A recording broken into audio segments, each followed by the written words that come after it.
যাদের জ্ঞান আছে, শরীয়তের জ্ঞান আছে, কোরআন হাদিসের জ্ঞান আছে, তাদেরকে জিজ্ঞেস করো যদি তোমরা না জানো। এটাকে দলিল হিসাবে পেশ করা হয়, মাযহাব মানার দলিল। কথাটা আংশিক সত্য, কারণ মাযহাবের যারা বড় ওস্তাদ ছিলেন, ইমামগণ ছিলেন, তারা আহলুল যিকির, তারা এই আয়াতের মধ্যে ঢুকেন, কিন্তু ওই 4 জনের মধ্যে সীমাবদ্ধ নাকি আহলুল যিকির, আর কেউ ঢুকতে পারবে না, এইরকম। এটা না, যে কোনো ব্যক্তি যে এই পর্যায়ে আল্লাহ তাআলা তাকে পৌঁছান, যে সাধারণ মানুষের পক্ষে যে জিনিস জানা সম্ভব নয়, কোরআন হাদিস চষে চষে, ফিকহ, উসুল ফিকহ, এগুলোর যারা ভালো করে লেখাপড়া করেন নাই, গভীরভাবে রপ্ত করেননি, যাদের কাছে বিভিন্ন জটিল মাসলা আসলে তারা এটাকে অ্যান্সার করবেন, এই ধরনের লোকদেরকে আহলুল যিকির বলা যায়। তারা শত শত হাজার হাজার হতে পারেন। এই যুগ থেকে নবী করিম সাল্লাল্লাহু আলাইহি ওয়াসাল্লাম পরে সাহাবীরা অনেকে আহলুল যিকির ছিলেন, তাবেঈনরা অনেকে কি ছিলেন? আহলুল যিকির ছিলেন। তাবেঈন আহলুল যিকির ছিলেন। 4 ইমাম আহলুল যিকির ছিলেন। 4 ইমামের যারা বড় বড় ছাত্র ছিলেন, ইমাম আপনার আবু ইউসুফ, ইমাম মুহাম্মদ বিন হাসান আশ-শাইবানি, ইমাম তাহাবী, পরবর্তী পর্যায়ে ইমাম ইবনে তাইমিয়া, শাহ ওয়ালিউল্লাহ মুহাদ্দিস দেহলভী, ওনারা সবাই কি ছিলেন? আহলুল যিকির ছিলেন। কাজে এই আহলুল যিকিরের 4 জনের মধ্যে সীমাবদ্ধ করে রাখা। ইমাম বুখারী কি ছিলেন? আহলুল যিকির ছিলেন। ইমাম মালিক আহলুল যিকির ছিলেন। আবু হানিফা আহলুল যিকির ছিলেন। তাহলে সবাই আহলুল যিকির, এই মানের যারা পৌঁছে গেছেন। তাহলে যিকিরের মধ্যে তফাৎ আছে। অনেকে অনেক বড় গভীর পাণ্ডিত্য অর্জন করেছেন, কেউ মিডিয়াম লেভেলে আছেন, কেউ আরেকটু নিচের লেভেলে আছেন। আপনার কাছে আপনি এমন কোনো লোক যদি থাকে যে তার নামাজের মাসালা বেসিক জিনিস জানা নাই, মিস্টেক হয়ে গেছে, এখন যেই ব্যক্তির নামাজের মাসালা মোটামুটি এক জায়গায় ভালো করে শিখছেন, এখন আপনি ওনাকে জিজ্ঞেস করতে পারেন, উনি এখন আপনার জন্য আহলে যিকির হয়ে গেছেন, তাই না? তো এবং এই ক্ষেত্রে আপনি যদি এখন মক্কায় যান, মদিনায় যান, ওমরা করতে যান, এখন আপনার একটা মাসালা তাও সাইয়ের মধ্যে গন্ডগোল লেগে গেছে, এখন জিজ্ঞেস করতে গিয়ে আপনি বলবেন যে আমি তো সাই এভাবে করেছি, ঠিক হলো কিনা, একজন আলেম মার্কা দেখলেই আপনি তাকে জিজ্ঞেস করতে পারেন। তো তাকে জিজ্ঞেস করার আগে জিজ্ঞাসা করতে হবে, ভাই আপনি কোন মাযহাব ফলো করেন, একটা প্রশ্ন করতাম, এরকম জিজ্ঞেস করতে হবে? কোনো দরকার নাই। সুবহানাল্লাহ, আল্লাহ তাআলা ওপেন রাখছে, আপনি ওপেন রাখেন। এটারে আপনি এত সংকীর্ণ করে দেওয়াল খাড়া করেন কেন? তাই না? এরকম হওয়া উচিত না? এইভাবে হয়, এই একটু ওপেন রাখেন। সহিহ দলিল পাওয়া গেলে, তার থেকে জবাব পাওয়া গেলে আহলে যিকির হয়ে গেছেন। এই আয়াতের মধ্যে আবার ইঙ্গিত রয়েছে যে নবুয়তের দায়িত্ব পালন করেছেন পুরুষগণ। রিজাল, রাজুলের মধ্যে মানুষের অর্থ আসে, পুরুষের অর্থ আসে, দুটোই আরবিতে ব্যবহৃত হয়। এখন নবীগণ ইমাম হতে পারবেন, নবীগণ হবেন পুরুষ থেকে। এখন ইমামগণ কি হবেন? ইমামগণও পুরুষদের থেকেই হবেন। এই আয়াত সেই ব্যাপারে ইঙ্গিত দিচ্ছে। এবং উম্মতের ইজমা, কোরআন হাদিসের পরে আরেকটি শক্ত শরীয়তের মজবুত সোর্স আছে, সেটার নাম কি? ইজমা। উম্মতের ইজমা যে ইমাম হিসাবে দায়িত্ব পালন করবেন কারা? পুরুষগণ। মহিলাগণ ইমামতের দায়িত্ব পালন করবেন না। মাঝে মধ্যে কোনো বা খবর আসে মাঝে মধ্যে, তাই না, যে মহিলা নামাজের ইমামতি করছেন, জুমার নামাজে পড়াচ্ছেন, তার পিছনে আবার পুরুষও আছে। সুবহানাল্লাহ, তারা আবার নিজেকে ইসলামের অনুসারী বলে, মুসলিম বলে দাবিও করেন।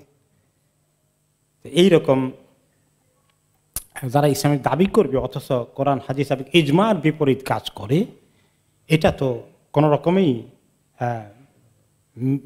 মেনে নেওয়ার মতো নয়। এটা কোনো রকমে ইসলাম অ্যাকসেপ্ট করবে না। ইজমার বিপরীত কোনো কাজ করা যাবে না। এরপরে আল্লাহ তাআলা বলছেন যে ইন কুনতুম ফাসআলু আহলা যিকরি ইন কুনতুম লা তা'লামুনা বিল বাইয়িনাতি ওয়াজ জুবুর। তোমরা যদি না জানো, বাইয়িনাতের অর্থ কি? দলিল, প্রমাণ। বাইয়িনা মানে দলিল, প্রমাণ।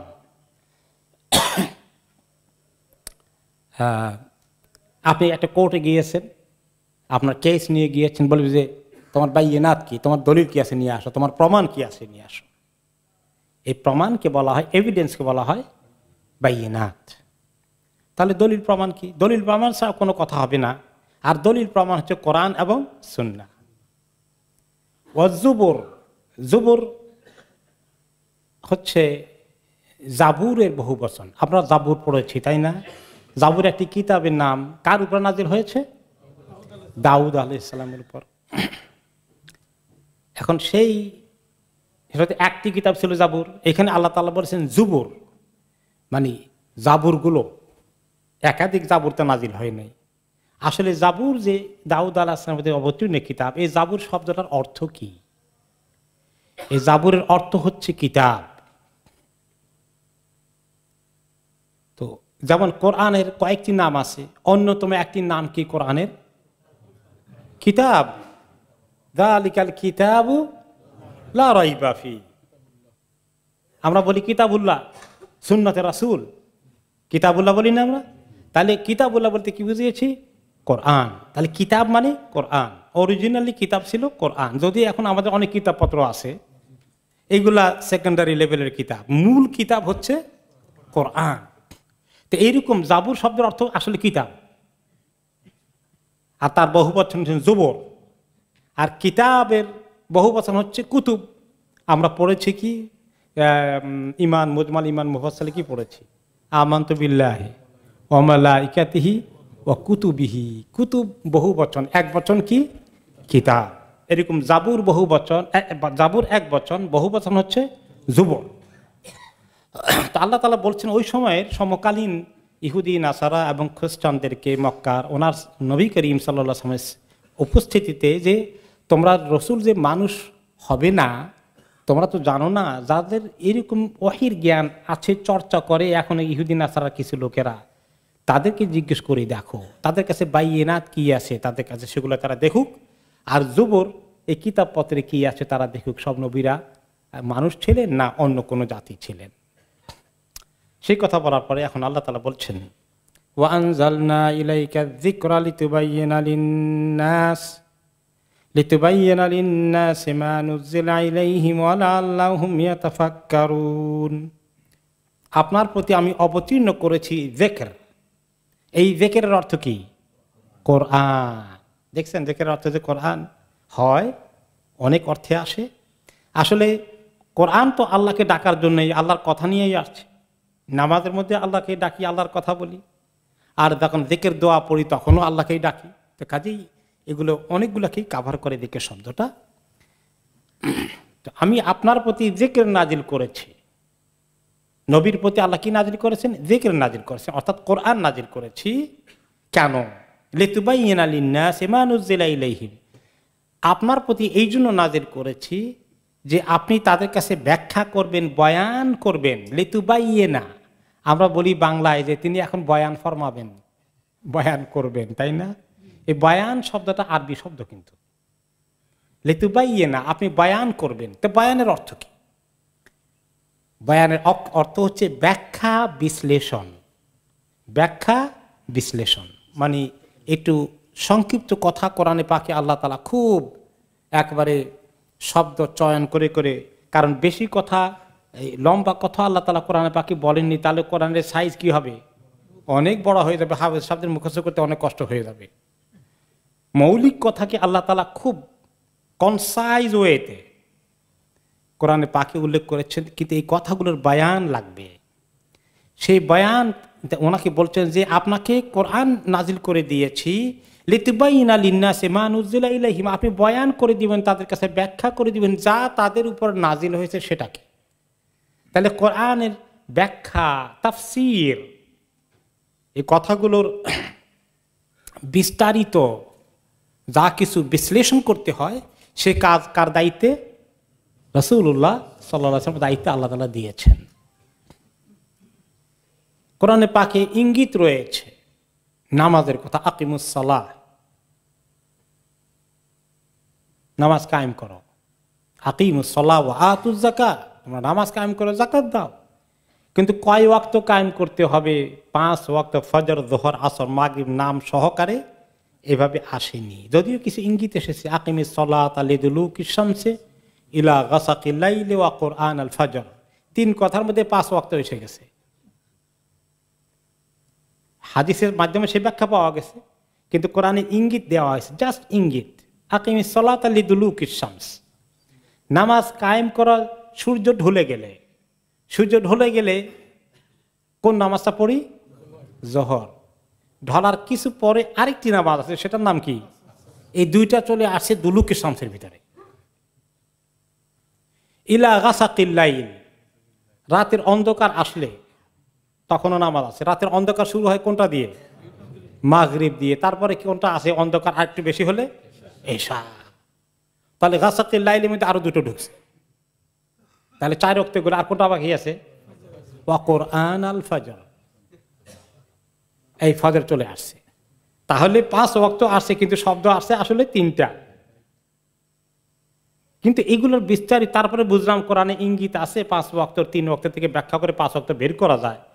ইবনে আব্বাস রাদিয়াল্লাহু আনহুকে এক লোকে বললেন, আচ্ছা আল্লাহ তো কোরআনে পাকে বলছেনই, মা ফাররাতনা ফিল কিতাবি মিন শাই, এই কিতাবের মধ্যে আল্লাহ তাআলা বলেন যে এই কিতাবের মধ্যে আমি কোনো কিছু বাদ রাখিনি, তো আর আমাদের হাদিসের দরকার কি বলেন তো? হাদিসে কি দরকার? এখন এই জমানায় কিছু লোক পাওয়া যায়, তাদের পরিচয় কি জানেন? আহলুল কোরআন, কোরআনিস্ট।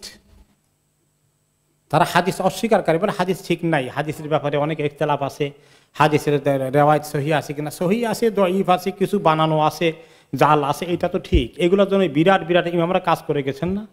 ইমাম বুখারীরা কাজ করে সহি হাদিস বাছাই করে গিয়েছেন না? তারপর তারা বলে যে হাদিস নিয়ে অনেক ইখতিলাফ, আর হাদিসের কারণে উম্মতের মধ্যে ইখতিলাফ বেশি হয়েছে। রফেল আদান করবে কি করবে না, দেখেন না মাঝে মধ্যে আমাদের দেশে হতে এগুলো নিয়ে কি একদম মানে যুদ্ধ মাঝে মধ্যে মিডিয়ার মধ্যে পাওয়া যায়। এই পন্থী সেই পন্থীকে কিভাবে আক্রমণ করবে, ইসলামের মধ্যে নাই পারলে খারিজ করে দেয়, এরকম আছে না? তো তারা এইগুলোর এক্সাম্পল নিয়ে বলে হাদিস এগুলো সব বাদ দেন, কোরআনের ব্যাপারে কারো কোনো দ্বিমত নাই, সবাই কোরআন ধরি, উম্মতের মধ্যে ইত্তেহাদ কায়েম হয়ে যাবে। নাউজুবিল্লাহ, কি সুন্দর যুক্তি শয়তান মাথায় ঢুকিয়ে দিয়েছে। এবং এরা অনেক কাজ করে ইন্টেলেকচুয়ালি, এদেরকে বলা হয় কোরআনিস্ট, আহলুল কোরআন। এই দেশেও তারা আছে, বিভিন্ন জায়গায় তারা টাইম টু টাইম কাজ করে। ওপেনলি তারা এগুলো বলে না, প্রশ্ন উঠিয়ে দেয়, এই হাদিস ওই হাদিসের টক্কর লাগিয়ে দিয়ে আপনাকে কনফিউজ করে দিয়ে বলবে দরকার নাই আর হাদিসের, কোরআন ধরো।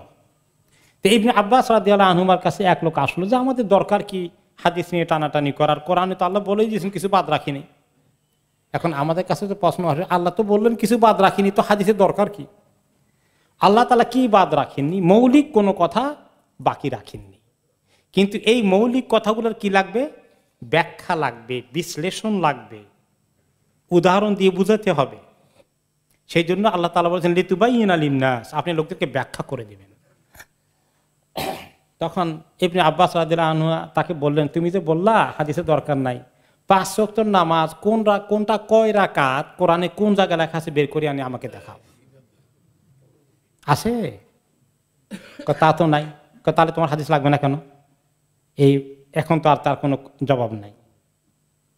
তাহলে এই সমস্ত কিছু ব্যাখ্যা, কিভাবে নামাজ পড়তে হবে, রুকু কয়টা হবে, সাজদা কয়টা হবে, কোন রাকাতে কোন ওয়াক্তে কত রাকাত আছে, এগুলোর বিস্তারিত বর্ণনা হাদিসের মাধ্যমে আল্লাহ তাআলা ওনাকে দিয়েছেন। কাজী হাদিস অস্বীকারী এদের ব্যাপারে নবী করিম সাল্লাল্লাহু আলাইহি ওয়াসাল্লাম আমাদেরকে সতর্ক করেছেন। তিনি একদিন সাহাবায়ে কেরাম বলেন, তিনি হেলান দিয়ে বসা ছিলেন, কয়েকজন সাহাবী ওনার সামনে ছিল, আর বললেন যে দেখো অচিরেই কিছু লোক আসবে, তারা নিজেদের ঘরে সোফা সেটে আরাম করে বসবে, হাদিস এবং হাদিসের মাসালা জানার জন্য চেষ্টা তদবির কিছুই করবে না, কোরআন পড়বে আর বলবে বাইনানা ওয়া বাইনাকুম কিতাবুল্লাহ, আমাদের মধ্যে তোমাদের মধ্যে কিতাবুল্লাহ আছে, আর কিছু লাগবে না, সব ছেড়ে দাও। তারপরে তিনি সোজা হয়ে বসলেন, আল্লাহর কসম, আল্লাহ তাআলা যেভাবে কোরআন দিয়ে হালাল হারাম কায়েম করেন, আমার হাদিস দিয়ে আল্লাহ তাআলা কমপ্লিট করে কোরআন এবং হালাল হারামকে কায়েম করার জন্য আল্লাহ তাআলা দিয়েছেন। আল্লাহ ইন্নী উতিতুল কোরআন ও মিসলাহু মাহু, সাবধান, খবরদার, মনে রেখো, আমাকে কোরআন দেওয়া হয়েছে, কোরআনের মতোই আরেকটা জিনিস দেওয়া হয়েছে, সেটার নাম কি? হাদিস। কাজে এই দুটোর দলিল স্বয়ং কোরআনেই আছে। আল্লাহ তাআলা বলছেন যে লিতুবাইয়িনা লিন-নাস মা নুযিলা ইলাইহিম, তাদের কাছে যেটা নাজিল হয়েছে কোরআন, সেটাকে আপনি বয়ান করে দিবেন, ব্যাখ্যা করে দিবেন, বিশ্লেষণ করে দিবেন। এই জন্য রসুল সাল্লাল্লাহু আলাইহি ওয়াসাল্লামের কাজই তো ছিল সেই তাবিয়ীন করা, তা না হলে তো আল্লাহ তাআলা কিতাব নাযিল করে দিয়ে বলতেন এই দেখো কিতাব আসছে, সবাই এই কিতাব ফলো করো। স্কুল কলেজে এখনো যদি সিলেবাস দিয়ে খালি ছেড়ে দেয়, কোনো টিচার না রাখে, তাহলে লেখাপড়া ঠিক মতো হবে? ওস্তাদ লাগবে। নবীগণ হচ্ছেন ওস্তাদ উম্মতের জন্য, শিক্ষক। ইন্নামা বুইসতু মুআল্লিমান, আমি শিক্ষক হিসাবে অবতীর্ণ হয়েছে, আল্লাহ তাআলা আমাকে শিক্ষক হিসেবে পাঠিয়েছেন। সমস্ত নবীদের কাছে তারা অনেক বড় শিক্ষক মানব জাতির জন্য। আল্লাহ দেওয়া ওয়াহিকে তারা ব্যাখ্যা করেন, উপমা দিয়ে বুঝিয়ে দেন, বাস্তব জীবনে আমল করে করে দেখিয়ে দেন। এবং এই হাদিসগুলো ওনাদের নিজেদের কিছু না, সেটাও কে দিয়েছেন? আল্লাহ তাআলা দিয়েছেন। তার দলিল কোরআন, ওমা ইয়ানতিকু আনিল হাওয়া ইন হুয়া ইল্লা ওয়াহয়ুন ইউহা। ওনারা তো মন গড়া নবীরা কোনো কথা বলেন না, শরীয়তের বিষয়ে কোনো কথা ওনারা মন গড়া বলেন না। তাদের কাছে ওয়াহি আসে, সেই ওয়াহির ভিত্তিতেই কথা বলেন। ওয়াহির দুই তরিকা আমরা অনেকবার আলোচনা করেছি, যারা মিস করেছেন রিপিট করি আবার। ওয়াহি মাতলু আর ওয়াহি গায়র মাতলু, তেলাওয়াতওয়ালা ওয়াহি আর তেলাওয়াত ছাড়া ওয়াহি। তেলাওয়াত করা হয় যে ওয়াহি, সেই ওয়াহির নাম কি? কোরআন। আর যেটা তেলাওয়াত করা হয় না, সেই ওয়াহির নাম কি? হাদিস। বলে তেলাওয়াত করা, এটার অর্থ কি? আবার দুটো অর্থ। নামাজের মধ্যে যে কেরাত পড়তে হয়, কোন ওয়াহির কেরাত পড়তে হবে? কোরআনের ওয়াহি। কেউ যদি বলে আমি সহিহ বুখারী একটা হাদিস পড়ে ফেলি কোরআন বাদ দিয়া, ইন্নামাল আমালু বিন্নিয়াত বলে নামাজ শুরু করে দেই, হবে না। সেটা ওয়াহি, কিন্তু সেটা গায়র মাতলু। ওটা নামাজের মধ্যে তেলাওয়াত করার কোরআন ওইটা না, ওয়াহি ওইটা না। তারপরে আবার লিকুল্লি হারফিন আশারা, এই তেলাওয়াতের একটা বিশাল ইবাদতের সওয়াব আছে, প্রতি হরফে কত নেকি? 10 নেকি। সেটা সহিহ বুখারী বা সহিহ মুসলিম, রিয়াদুস সালিহিন পড়লে ওই প্রতি হরফে 10 নেকি হবে না। সেটা কার জন্য খাস? কোরআনের জন্য খাস। তবে হাদিস, বুখারী, মুসলিম, রিয়াদুস সালিহিন এগুলো পড়লে কি কোনো সওয়াব হবে না? হবে, অনেক সওয়াব হবে, কিন্তু কি পরিমাণ হবে ওটা আল্লাহ তাআলা ফিক্স করে দেননি। এই ফিক্স করার হাদিস যেগুলো আসছে সেটা কার জন্য? কোরআনের জন্য এসেছে। তাহলে এই যে ওয়ালা আল্লাহুম ইয়াতাফাক্কারুন, এছাড়াও আমি তাদেরকে যে ওহী দিয়েছি এর অনেক আরো নবী রাসূল পাঠিয়ে যে ওহী দান করেছি, মানুষ যেন চিন্তা করে। ইয়াতাফাক্কারুন, চিন্তা করে। কি নিয়ে চিন্তা করবে মানুষ? মানুষকে চিন্তা করতে হবে। মানুষ যে চিন্তা ছেড়ে দেয়, তাহলে সে মানুষ হওয়ার দরকার নেই, সে মেশিন হয় ভালো, কম্পিউটার হয় ভালো। মানুষকে আল্লাহ বিবেক দিয়েছেন, চিন্তা শক্তি দিয়েছেন, ভালো মন্দ বোঝার তৌফিক দিয়েছেন। তাকে চিন্তা অনেক কিছু করতে হবে। আমি কেন পৃথিবীতে এসেছি? আমি কোথায় যাব? আমার যে আল্লাহর সঙ্গে দেখা হবে তার ব্যাপারে আমার খবর কি পরিমাণ আছে? না সারাদিন চাকরি করলো, পয়সা আনলো, ব্যবসা করলো, টাকা আনলো, বাড়ি কিনলো, খাওয়া দাওয়া করলো, ঘুমালো, উঠলো, চলে গেল, আর কোনো বড় কোনো চিন্তা তার মাথায় নেই। তা আছে চিন্তা কি? বাড়ি একটা কিনছে, আরেকটা কবে কিনবো, কেমনে কিনবো? এইরকম চিন্তার জন্যই শুধু মানুষকে আল্লাহ ছেড়েই দেননি। এরকম কিছু অনেক মাখলুক আছে যাদের এত বেশি চিন্তা করা লাগে না। এরকম কিছু একটা মাখলুকের নাম বলেন, খাওয়া দাওয়া করে আর ঘুমা। গরু, ছাগল, হাঁস, মুরগি, এই যত জানোয়ার আছে তারা কি কি চিন্তা করে শুয়ে শুয়ে কন্ত দেখি? তাদের কোনো চিন্তা করা, খায় আর ঘুমা। সকালে খড় খুলে দিলেন, খড় করে বের হয়ে গেল, সারাদিন চড়ে বেড়ে খেলো, আবার রাতে ঘুম দিল, বাস চুপ, কোনো চিন্তা ভাবনা নাই। মানুষকে আল্লাহ তাআলা অনেক চিন্তা ভাবনা দায়িত্ব দিয়ে সৃষ্টি করেছে। কত দায়িত্ব, কত চিন্তা করতে হয়। তো চিন্তা আমরা অবশ্য সবাই করি, কিন্তু অনেকেরই চিন্তা আছে শুধু দুনিয়া কেন্দ্রিক, তাই না? কিন্তু আসল চিন্তা হলো দুনিয়ার প্রয়োজনের চিন্তার পাশাপাশি ছেলে মেয়ে মানুষ করবো, ঠিক আছে, স্বামী স্ত্রীর দায়িত্ব পালন করবো, ঠিক আছে, ব্যবসা বাণিজ্যের উন্নতি কেমনে হবে, ঠিক আছে, কিন্তু আমি কে? আমার পরিচয় কি? আনা আব্দুল্লাহ, আমি আল্লাহর একজন বান্দা, আমার একজন রব আছেন, আমার একটা সম্পর্ক আছে তার সাথে।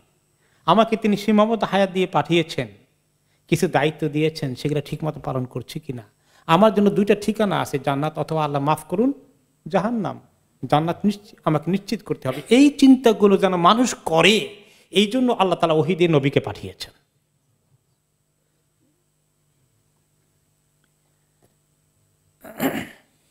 আল্লাহ তাআলা এই খবর বলার পরে এখন ওই যে কাফেরগণ যে তারা যে নবী করিম সাল্লাল্লাহু আলাইহি ওয়াসাল্লাম এত সুন্দর করে বলার পরেও, বুঝানোর পরেও তারা আরবি ভাষাভাষী, আবু জাহাল আবু লাহাবের আরবি বুঝতে তো কষ্ট হওয়ার কথা না, তাও বুঝে না।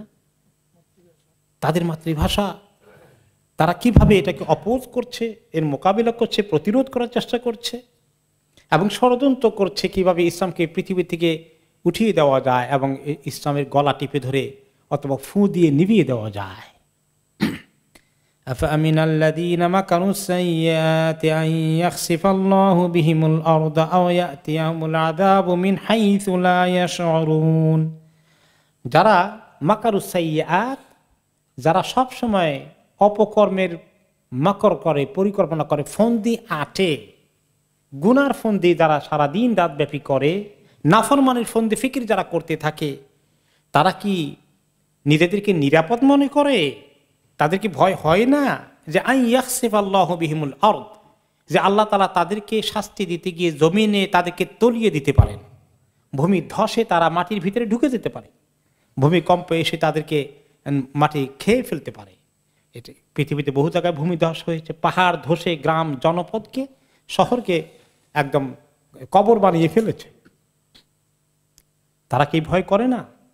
তারা যে এই যে মাকর আস-সাইয়্যাত করে, অপকর্মের জন্য ফন্দি ফিকির করতে থাকে। সাইয়্যাতের মধ্যে অনেক কিছু, নিজে গুনাহ করা এবং আল্লাহর নাফরমানি সকল কাজ করা, দিনের দুশ্মনী করা, সবগুলোই কি সাইয়্যাত। যারা রাত দিন বসে এগুলো করে তারা কি নিরাপদ হয়ে গেছে যে জমিন তাদেরকে ধসে খেয়ে ফেলবে না, গলা ধকরণ করে ফেলবে না, দাবিয়ে দেবে না, তলিয়ে দেবে না? আও ইয়াতিয়াহুমুল আযাবু মিন হাইসু লা ইয়াশউরুন, অথবা তাদের কাছে এমনভাবে হঠাৎ করে আযাব চলে আসবে তারা টেরই পাবে না। এরকম টের পায় না, হঠাৎ করে দ্রুত গতিতে আযাব এসে গেছে। এরকম দিয়ে একটা আযাবের এক্সাম্পল কি হতে পারে? সুনামি। মানুষ আনন্দ ফুর্তিতে বিচের মধ্যে আছে। আমি গতবার না তার আগের বার ইন্দোনেশিয়ায় কিছু দ্বীপে সুনামি আসলো। মানুষ পার্টি করার জন্য ব্যান্ড পার্টি টার্টি নিয়ে দ্বীপের মধ্যে গিয়েছে, সমুদ্র তীরে এই রিসোর্টের মধ্যে এনজয় করবে, বাঁচতেছে। এর মধ্যে হু হু করে সুনামি চলে আসলো দ্রুত বেগে। তারা এগুলো ফেলে কে কোন দিকে পালাবে, চিৎকার, আর্তচিৎকার।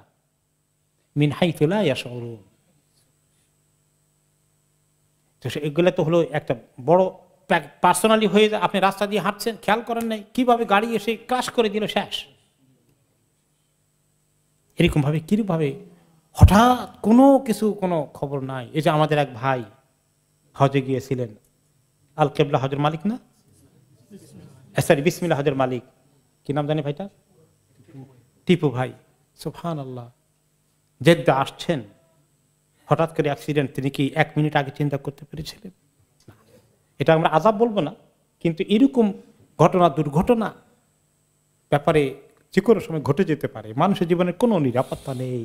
এইভাবে আল্লাহর কাছে মানুষ মুহতাজ হয়ে, ফকির হয়ে, অসহায়ের মতো মানুষকে থাকতে হবে, আল্লাহ তাআলার কাছে নিরাপত্তা চাইতে হবে। আর তারা কিভাবে আল্লাহ তাআলা দুশমনি করে নিজেদেরকে এত তারা নিরাপদ মনে করে।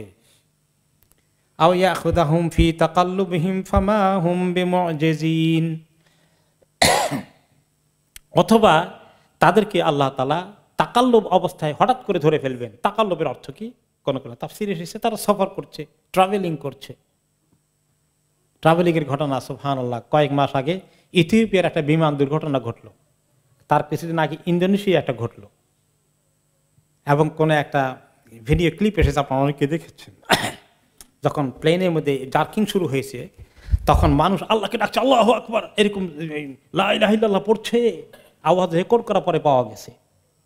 ক্ষণিকের মধ্যে সেটা পড়ে সমস্ত মানুষ, কয়েকশো মানুষ একসঙ্গে এক নিমিষে শেষ হয়ে গেল।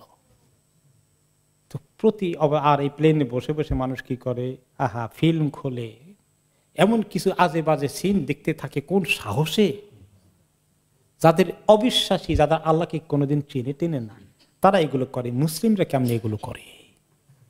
আল্লাহকে ডাকতে হবে। প্লেনের অ্যাক্সিডেন্ট হলে এটা কি 2-1 মানুষ বাঁচার সম্ভাবনা থাকে? আর ট্রেন অ্যাক্সিডেন্ট হলে কিছু মরলো, কিছু বাঁচলো, ঠ্যাং টুং ভেঙে হলো, কিছু বাঁচলো। কিন্তু প্লেন অ্যাক্সিডেন্ট হলে ঠ্যাং টুং ভেঙে বাঁচার উপায় আছে? আল্লাহ, কি বিপদ! সেখানে বসে নাফরমানি মুনকারের দিকে মানুষের চোখ চলে যায়। সুবহানাল্লাহ। তাকাল্লুবহিম ফি তাকাল্লুবিহিম, তাদের এরকম চলাফেরা অবস্থায়, ভ্রমণ করা অবস্থায়, ট্রাভেলিং এর টাইমে আল্লাহ তাদেরকে যদি ধরে ফেলেন, তারা কি চিন্তা করে? ফামা হুম বিমুজিজিন, আল্লাহ ধরে ফেললে তারা আল্লাহকে আটকাতে পারবে না, আল্লাহকে ব্যর্থ করতে পারবে না, আল্লাহকে থামিয়ে দিতে পারবে না। তো এটা শুধু কাফেরদের জন্য। আমাদের জীবনে আমরা কোনো জায়গায় সীমা লঙ্ঘন করি কিনা, কোনো জায়গায় মুনকারে থাকি কিনা, সকল অবস্থাতেই ফুর্তি ফার্তি করতে গিয়ে মাঝে মধ্যে আনন্দ ফুর্তির প্রোগ্রাম করি, আমরা মাঝে মধ্যে কিছু হালাল ফুর্তির প্রোগ্রাম করি। সেই সময় মনে রাখতে হবে হালাল ফুর্তি করতে গিয়ে যেন আবার বেশি টালমাটাল না হয়ে যায়, আবার যেন খেই হারিয়ে না ফেলি। ওই সময়েও আনন্দ ফুর্তি বলে কিছু আনন্দ ফুর্তিকে ইসলাম অ্যালাউ করে নাই, করেছে, সেখানেও মনে রাখতে হবে বেতাল হওয়া যাবে না, তাল ঠিক রাখতে হবে, যে কোনো মুহূর্তে আল্লাহ তারা ডেকে ফেলতে পারেন। বিয়ে শাদী করতে গেলে কি বেতাল হয়ে যায় মানুষের, আল্লাহ আনন্দ ফুর্তি করতে গিয়ে ভিডিও টিডিও কি কিয়ামত, মানে এক একটা বিয়ে উপলক্ষে কয়টা অনুষ্ঠান হয়, শুধু ওয়ালিমা না, অলিমার আগে গোটা 2-3, অলিমার পরে গোটা 2-3, কত রকমের নাম আবিষ্কার করেছে। আমরা ছোটকালে বিয়ে শাদী করেছি, কয়টা অনুষ্ঠান ছিল কম দেখি? সুবহানাল্লাহ। এখন এতগুলো লাগে, খালি ফুর্তি, খালি আনন্দ। আল্লাহকে ডাকার সময় কোথায়?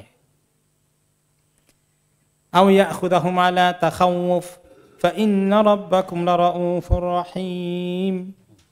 এই যে আগেটা হলো যে আল্লাহ তাআলা হঠাৎ করে ধরে ফেলতে পারেন, তারই পাই নাই, 1 মিনিট আগেও খবর নাই, হঠাৎ করে অ্যাক্সিডেন্ট হয়ে সব শেষ।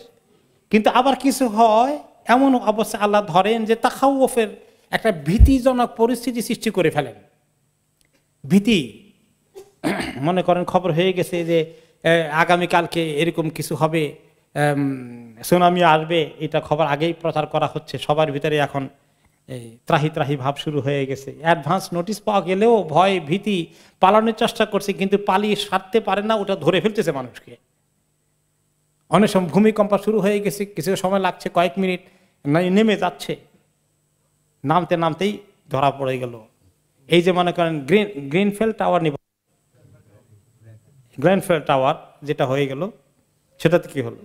আগুন লাগলো, বেশ সময় লেগেছে, এবং তাদের ভিতরে তারা নামতে চেয়েছে, বলা হলো নেমো না, আমরা আসছি তোমাদেরকে রেস্কিউ করব। আর আস্তে আস্তে গরম বাড়ছে, আগুন বাড়ছে, গরম বাড়ছে, আগুন বাড়ছে, চিৎকার করছে বাচ্চারা। এখন তারা নিজেরা বড়রাও থাকতে পারছেন না। এই যে ভয়ের সৃষ্টি, তারা মনে করছেন এই বোধহয় চলে আসবে, এই বোধহয় আমাদেরকে উদ্ধারকারীরা চলে আসবে, কিন্তু আসবে কি আসবে না, এইরকম করতে করতে এই ভয়ের ভিতরে তাদের অনেকক্ষণ সময় কাটিয়ে শেষ হয়ে গেল। সুবহানাল্লাহ। দেখছেন কত রকম বিপদ আসে। আল্লাহ তাআলা বলেছেন যে আও ইয়াখুযাহুম আলা তাখাউফ, ভয় ভীতির পরিবেশ তৈরি করে, যেখান থেকে যেটা ভয় ভীতির পরিবেশে মৃত্যুটা আরো কঠিন হয়ে যায়। ইমাম ইবনে কাসির রাহমাতুল্লাহ আলাইহি বলেন যে এটা আরো আসাদ। ওকে, যে ফাইন্নাহু ইয়াকুনু আবলাগু ওয়া আসাদ, ভয় ভীতির সময় নিয়ে অনেকক্ষণ পর্যন্ত ভয় ভীতির পরিস্থিতি মোকাবিলা করি, তারপরে গিয়ে মানুষের যখন সর্বশেষ চূড়ান্ত মৃত্যুটা হয়ে যায়, এটা আরো কষ্ট বেশি, লিঙ্গার করে, বেশি দীর্ঘায়িত কষ্ট হয়ে যায়। তো এরকম আল্লাহ তাআলা করেন, করতে পারেন, কিন্তু আল্লাহ তাআলা কি সবসময় এরকম করেন না। তিনি কনক্লুড করছেন ফাইন্না রাব্বাকুম লারাউফুর রহিম, তোমাদের রব কিন্তু অনেক দয়ালু।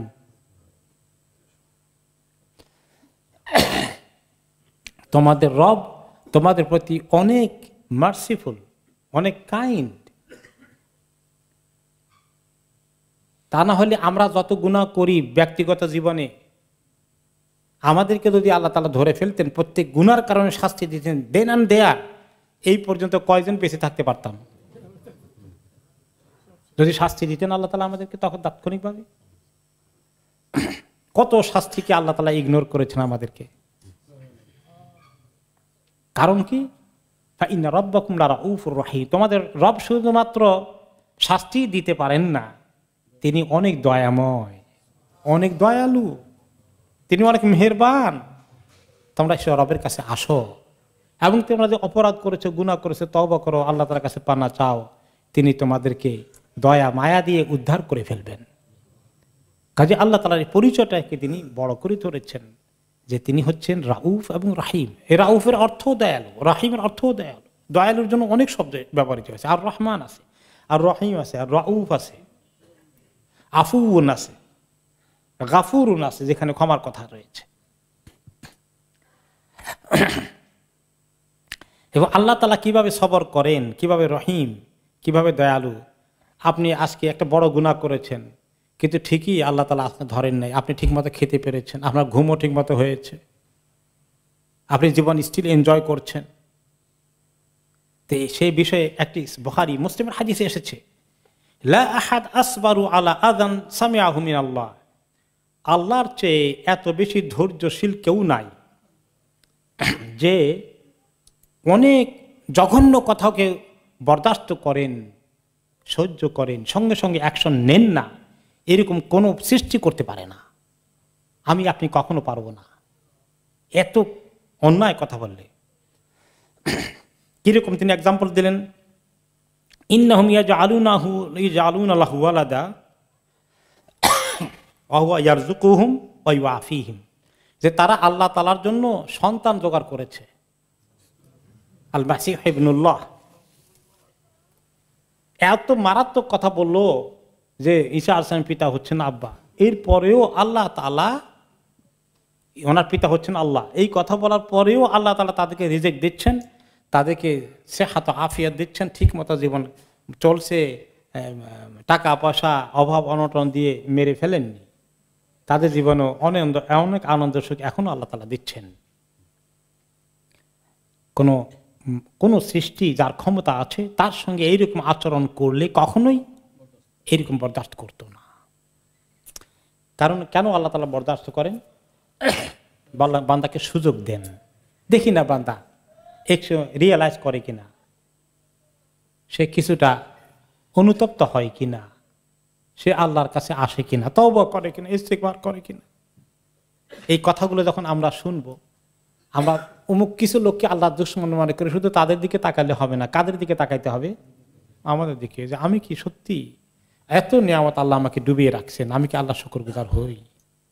আমি কি আল্লাহর কথা মেনে চলি? আমি কি নাফরমানি করি? আসলে ব্যক্তিগত জীবনে আমি কি পরিমাণ আল্লাহর ভয়ে ভীত থাকি, নাকি সুযোগ পেলেই আমি আমার দাপট চালিয়ে দেই? আমি বিভিন্ন রকমের ফন্দি ফিকিরে ব্যস্ত থাকি, আমি বিভিন্ন রকমের কষ্ট মানুষকে দেই, মাখলুককে দেই, আল্লাহর নাফরমানি করি, আল্লাহর হুকুম মানি না, বান্দাকে কষ্ট দেই। এগুলো কি করি আমি? এগুলো চিন্তা করা দরকার।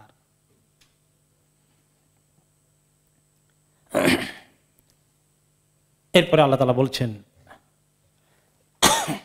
আওয়ালাম ইয়ারাউ ইলা মা খালাকাল্লাহু মিন শাইইন ইয়াতাফায়্যাউ যিলালুহু আনিল ইয়ামিনি ওয়াশ শামাইলি সুজ্জাদান লিল্লাহি ওয়া হুম দাখিরুন। এটা কি দেখে না দুনিয়ার মানুষগুলো যে আল্লাহ যা সৃষ্টি করেছেন, যত জিনিস সৃষ্টি করেছেন, যত মাখলুককে সৃষ্টি করেছেন, এদের ছায়াগুলো ফেরত আসে ডানে বামে ঘুরে, এবং শেষ পর্যন্ত এগুলো সবগুলো সুজ্জাদান লিল্লাহ, আল্লাহর কাছে সাজদা অবনত হয়ে যায়।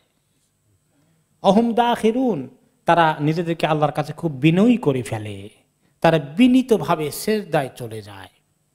পৃথিবীতে যত জিনিস আছে, সলিড জিনিস আছে, যেটা দেখা যায়, ধরা যায়, এই জিনিসগুলোর ছায়া আছে কিনা বলেন? প্রত্যেকটি বস্তুর, প্রত্যেকটি প্রাণীর, প্রত্যেকটি পশু পাখির কি আছে? ছায়া আছে। বাতাসের ছায়া নাই, যেটা দেখা যায় না, ধরা যায় না। যেটা দেখা যায়, ধরা যায়, এগুলোর কি আছে? ছায়া আছে। আমরা দেখি ছায়াগুলো আবার এক জায়গায় এক সাইজে থাকে না, এগুলো নড়াচড়া করে, এগুলো বড় হয়, এটাই হলো নড়া। এগুলো ডানে বামে যায়। যখন দুপুরবেলা একটু ছায়া আসে, তখন একটু একদিকে পশ্চিম দিকে আস্তে করে যাচ্ছে, এরপরে আবার যেতে যেতে দেখা গেল যে কিছু পশ্চিমে যেতে পারে, কিছু দক্ষিণে যেতে পারে, উত্তরে যেতে পারে, দক্ষিণে যেতে পারে। যদিও পশ্চিম দিকে যায়, কিন্তু কোনো সময় একটু এদিক সেদিকে আসে। শীতকালে কোন দিকে বেশি যাবে, গরমকালে কোন দিকে বেশি যাবে, সূর্য মাথার কোন দিকে আছে, উত্তর মেরু না দক্ষিণ মেরু, আহ্নিক গতি না বার্ষিক গতি, পৃথিবীর ঘূর্ণনের কারণে ছায়াগুলোর মধ্যেও কিছু পরিবর্তন হয় ডানে বামের দিকে, কিন্তু এগুলো সবগুলো একটা ফাংশন আছে, এটা আমরা দেখি না। এগুলোর কাজ আছে, এগুলোর অন্যতম কাজ আছে, এগুলো আল্লাহর সাজদা করে। এই গাছের ছায়া আল্লাহকে সাজদা করে, এই প্রাণীগুলোর ছায়া আল্লাহকে সাজদা করে, এবং সাজদা করে তারা এভাবে ওয়াহুম দাখিরুন, তাদের অনুভূতি আছে, এবং তারা নিজে থেকে খুব বিনয়ী করে আল্লাহর কাছে খুশুর সাথে সাজদা করে। আমরা জানি যে প্রত্যেকটি মাখলুক আল্লাহর যিকির করে, ইসাব্বিহু লাহু মা ফিস সামাওয়াতি ওয়া মা ফিল আরদ, আসমান জমিনে যা কিছু আছে সব কিছু আল্লাহর তাসবিহ করে। আর এই আয়াতে দেখা গেল শুধু তাসবিহ নয়, তারা টাইম টু টাইম আল্লাহর কাছে সাজদাও করে, এবং তারা যখন সাজদা করে তারা খুবই বিনয়ী হয়ে যায়। এই জন্য সেজদার সঙ্গে বিনয়ের সম্পর্ক আছে। যদি আমরা এখন সেজদা করি, এমনভাবে উঠানামা করি, সমান হবে না সমান হবে, তাড়াতাড়ি সেজদা করে উঠে গেলাম, এটা আল্লাহর সামনে অবনত মস্তকে একটু ভালো করে বিনয়ী হওয়ার সুযোগ হলো। এই জন্য সাবাতু আদা, কয়টি অঙ্গ দিয়ে প্রপারলি সেজদা করতে হবে? 7টি অঙ্গ দিয়ে। চেহারার মধ্যে কপাল, মাথা সবগুলো মিলে 1টি অঙ্গ, 2 হাতের এই 3টা, 2 হাঁটুর 5টা, আর 2 পায়ের এই 7টা অঙ্গ দিয়ে সেজদা করতে হবে প্রপারলি, তাহলেই দাখিরুন। আর যারা এইভাবে সেজদা করে তারা বিনয়ী হয়। কাজে যারা বেনামাজি তারা আল্লাহর কাছে বিনয়ী নয়, যারা নামাজি তারা যেহেতু সেজদা করে তারা আল্লাহ তাআলার কাছে কি হয়ে যায়? বিনয়ী হয়ে যায়। তাহলে বোঝা গেল বিনয়ী না হলে আমরা তাকে কি বলি? মুতাকাব্বির, অহংকারী, বেয়াদব বা অহংকারী বলি তাকে, তাই না? তাহলে যেই ব্যক্তি আল্লাহর কাছে সেজদা করে না, নামাজ পড়ে না, আল্লাহর দৃষ্টিতে সেই লোকটি অহংকারী এবং বেয়াদব। তাহলে নামাজ না পড়া কত বড় অপরাধ বুঝতে পেরেছি এখন।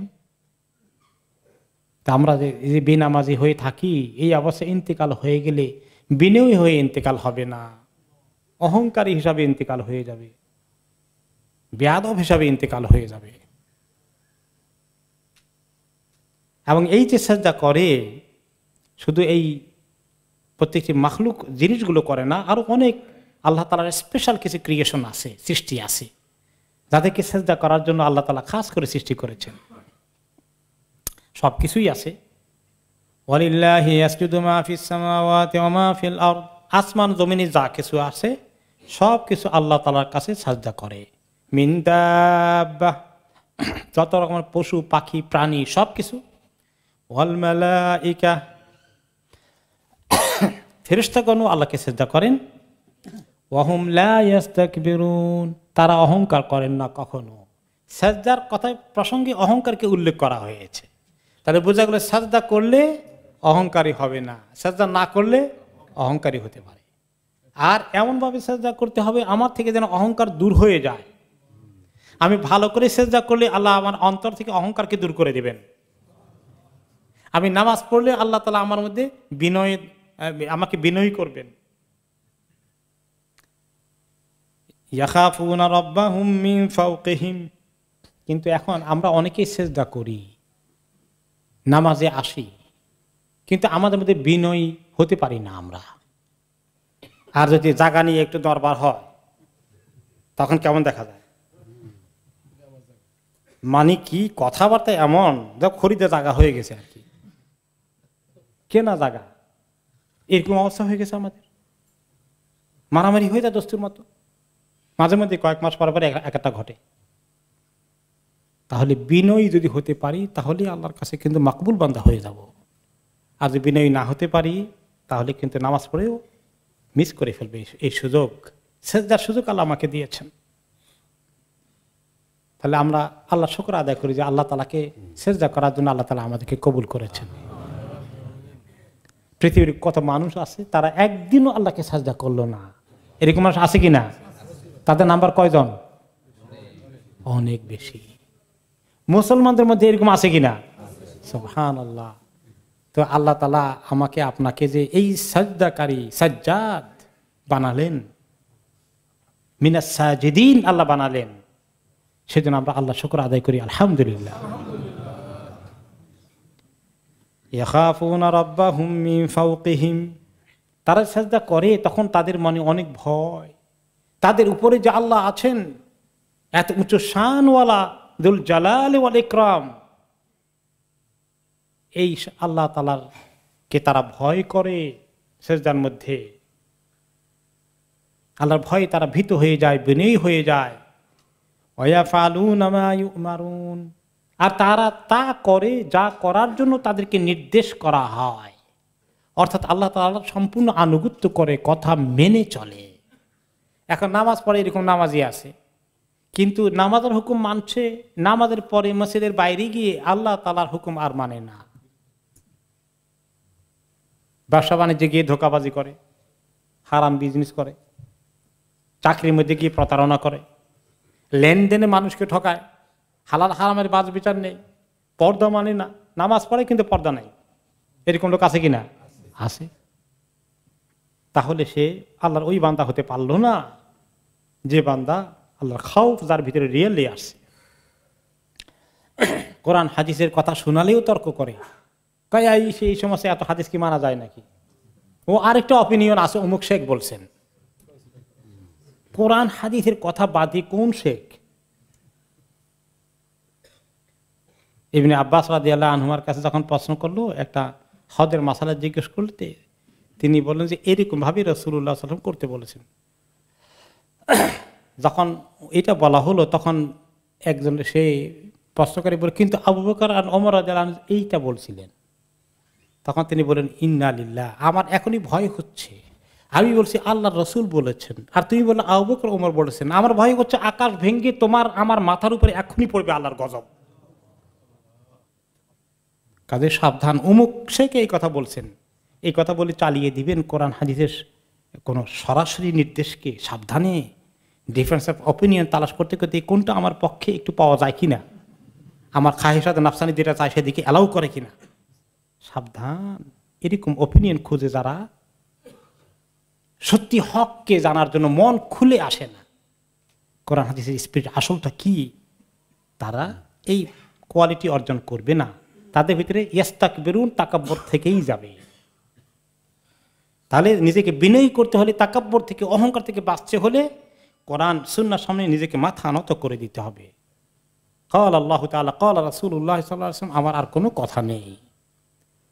এবং প্রত্যেকটি কথাকে আমি মানব, প্রত্যেকটি কাজকে আমি সেভাবে করব। এবং আমার জীবনে শুধু নামাজি নয়, আমি পরিপূর্ণ দ্বীনের, আমি মুত্তাকি, আমি পরিপূর্ণ মুসলিম। আসলামতু ওয়াজহি লিল্লাহ, আল্লাহর সামনে সমস্ত কিছু মেনে নেওয়ার জন্য আমি আত্মসমর্পণ করেছি। ওয়ালা তামুতুন্না ইল্লা ওয়া আনতুম মুসলিমুন, পরিপূর্ণ মুসলিম আমি, জীবনে সব কিছু আল্লাহর হুকুমটাকে মেনে নেই। আমি কোনো প্রতিবাদ করি না, আপত্তি করি না, দ্বিমত পোষণ করি না, কথা একটা আসলেই সব কিছু মানার চেষ্টা করি। কাজেই এই যে মানুষের জীবনে এক ধরনের মুসলমান আছে, নামাজ কালামও আছে, আবার অন্যদিকে উল্টা পাল্টা যা আছে সব আছে। ওয়াজ মাহফিলে জোগাড়ও করে, আবার কনসার্ট ও বিভিন্ন গায়িকা নায়িকা এনে বিভিন্ন দেশ থেকে ও নাচানাচির ব্যবস্থাও করে, দোনোটার মধ্যে আছে। মসজিদের চেয়ারম্যানও আছে, ওইটারও আবার সভাপতি আছেন। সুবহানাল্লাহ, কি যে অবস্থা, কি তাহলে এই মর্যাদা হবে না। ওয়ায়াফআলুনা মা ইউমারুন, আল্লাহ যেটা করতে বলেছেন সেটা করে, এর বাইরে কোনো কাজ তারা করবে না। যেটা নিষেধ করেছেন কখনো সেটা করবে না।